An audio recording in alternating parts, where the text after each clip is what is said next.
কি মামা, টান দিবেন নাকি একটা? উক্কাতে টান দেন আর না দেন, কুরবানির গরু কিনলে আলহামদুলিল্লাহ ফেসবুকে একটা পুশ দিয়েন। কারণ আপনার ফেসবুকে পুশ না দিলে তো আমরা কইতে পারতাম না আপনার যে কুরবানি দিতেছুন। এই ফেসবুকে যতগুলা পুশ দিই, প্রত্যেকটা গরু মহিষের শরীরটা তাজা তাজা, বড় বড়। মানে যারা বড় বড় গরু কিনে, বড় বড় মহিষ কিনে, হার ওই ফেসবুকে পুশ দেয়। তারা কি কে হ্যাংলা গরু কিনে না, হাতলা গরু কিনে না, অবশ্যই কিনে, কিন্তু হারা ফেসবুকে পুশ দেয় না শরমে।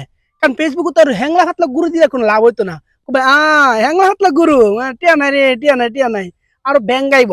এর লেগে তাজা তাজা বড় বড় গরু মহিষ কিনলে ওই আলহামদুলিল্লাহ। এটা তো কই আলহামদুলিল্লাহ কে ফেসবুকে একটা পুষ দিয়ে দেয়, গুরু মহিষের সাথে একটা সিবিতিল্লা দিয়ে দেয়। মামা আমি কোনো ফতুয়াবিদ না, তবু একটা ফতুয়া দেউন লাগে। বাংলাদেশের 90% মানুষের কুরবানিও লোক দেহানি, মানুষ দেহানি। আরে নতুন আত্মীয় হয়েছে, কুরবানি না দিলে কিতা কইব? হরবাদ কি মান সম্মান থাকবো? সারা বছর কুরবানি দিয়েছে, এখন কুরবানি না দিলে এলাকা মানুষ কিতা কইব? সরম সরম, যেদিকে যায় এইদিকে গেলে কুরবানির নাম, কুরবানির নাম, তুমি কুরবানি দিতা না, তোমার জি ফুটটি কিতা করবো? ছায়া থাকবো, মানুষের বাড়ি গরু কাটবো, মানুষের বাড়ি ঘুষ খাইবো, সরম না? এই আরো কত ধরনের চিন্তা ভাবনা করে যে বর্তমান মানুষে একটা কুরবানির ব্যবস্থা করে। আর কিছু তো আল্লাহর বান্দা আছে, বড় বড় গরু মহিষ কুরবানি দিয়ে ঠিক হই, বিসমিল্লাহ জবর দিয়ে ওই গিটটা লাগাইলে লাগায় পারে না, আস্তে করে ওই ফ্রিজে ডিফাইতে দিত।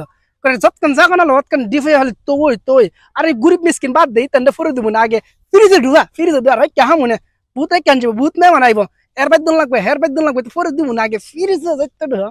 আরেকজনটা ফোন দে, আপনার ফ্রিজে জায়গা আছে নি, আমরা দিল ঘুষ দিতে রুম নেই, ফ্রিজটা তোমার ফ্রিজ তো বইরা গেছে গা। এর লেগে দেখবেন কুরবানির সময় আইলই ফ্রিজের মেলা শুরু করে দেয়, মেলা মেলা ফ্রিজের মেলা। আর মানুষ দেখবেন আবার দূরে দূরে জায়গা নতুন নতুন ফ্রিজ আনতো, যে পুরান ফ্রিজ আছে সেটা থাকতেও আরেকটা ফ্রিজ লয়ে, কারণ ওই যে ফ্রিজ ডাইপে ডিপে তোন লাগবো। আমার এই জাতীয় কুরবানি দেওয়ার তো কোনো লাভ নাই, যে জাতের কুরবানির নিয়ত ঠিক নাই, নিয়তের মধ্যে বেজাল। 2 লাখ 3 লাখ 4 লাখ টাকা গরু মহিষ কিন্ন জমা করলে 2 পয়সার লাভ হইতো না। কুরবানি হইলো একটা আত্মত্যাগ, ত্যাগের বিনিময়ে কুরবানি দেওয়া হয়। গরিব মিসকিনের হক, আত্মীয় স্বজনের হক, আপনারও হক আছে, সবার হক সবার বন্টন করে দেন না। এরপরে যারা দেখা থাকলে ফির যেতন আর যেটাই করেন করেন না, কিন্তু সবার হকটারে বন্টন করে দিয়েন মামা। কুরবানি দিলে দেওয়ার মতো দিয়েন।